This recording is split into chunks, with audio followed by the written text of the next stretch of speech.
ನಮ್ಮ ಸಿದ್ದರಾಮಯ್ಯ ಸಾಹೇಬರು ನುಡಿದಂತೆ ನಡೆದಿದ್ದಾರೆ. ಹೈಕಮಾಂಡು ಏನು ಹೇಳಿದರೆ ಅದನ್ನೇ ನಡ್ಕೊಂಡಿದ್ದಾರೆ.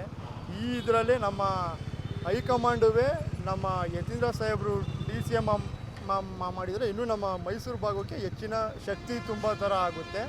ಇದನ್ನ ನಮ್ಮ ಹೈಕಮಾಂಡು ನಡೆಸ್ಕೊಡ್ಬೇಕು ಅಂತ ಕೇಳಿ. ಹೈಕಮಾಂಡ್ಗೆ ಈಗ ಒತ್ತಾಯ ಮಾಡ್ತಿದ್ದೀರಾ ಸರ್? ಈ ಪ್ರತಿಭಟನೆ ಮೂಲಕ, ಹೋರಾಟದ ಮೂಲಕ ಹೈಕಮಾಂಡ್ಗೆ ಒತ್ತಾಯ ಮಾಡೋ ಕೆಲಸ ಮಾಡ್ತೀರಾ ಸರ್? ಒತ್ತಾಯ ಮಾಡ್ತಾ ಇದ್ದೀವಿ. ಆದರೆ ನಮ್ಮ ಸಿದ್ದರಾಮಯ್ಯ ಸಾಹೇಬರು ಹೇಗೆ ನಮ್ಮ ಪಕ್ಷ ಬಲಪಡಿಸೋಕ್ಕೋಸ್ಕರ ಹೈಕಮಾಂಡ್ನ ಕೇಳ್ಕೊಂಡಿದ್ದಾರೆ, ಅದೇ ಥರ ನಮ್ಮ ಯತೀಂದ್ರನೂ ನಮ್ಮ ಪಕ್ಷಕ್ಕೆ ತುಂಬ ಬಲವಾದಂಥ ಕ್ಯಾಂಡಿಡೇಟು. ಆದ್ದರಿಂದ ನಾವು ನಮ್ಮ DCM ಮಾಡಬೇಕು ಅಂತ ಕೇಳ್ಕೊತೀವಿ. ಈಗ 8 ಸ್ಥಾನ ಇದ್ದೀರಾ ಸರ್ ಮೈಸೂರಲ್ಲಿ.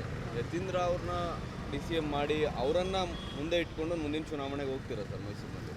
100% ಭಾಗ ಹೋಗ್ತೀವಿ. ನಮ್ಮ ಅಹಿಂದ ನಾಯಕರಾದ ನಮ್ಮ ಯತೀಂದ್ರ ಸಿದ್ದರಾಮಯ್ಯ ಅವರು ಮುಂದಿನ ಚುನಾವಣೆಯಲ್ಲಿ ಇವಾಗ 8 ಸ್ಥಾನ ಏನಿದೆ ಅದನ್ನು 11 ಸ್ಥಾನ ನಮ್ಮ ಮೈಸೂರಲ್ಲಿ ಗೆಲ್ಲಿಸ್ತಾರೆ ಅಂತ.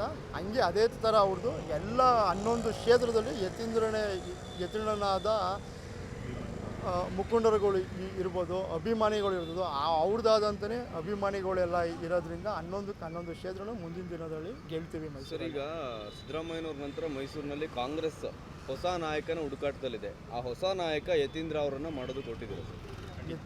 ಖಂಡಿತವಾಗಲಿ ಯತೀಂದ್ರನ ಇಲ್ಲಿ ಮೈಸೂರು ಭಾಗಕ್ಕೆ ಪ್ರಬಲವಾದ ವ್ಯಕ್ತಿ.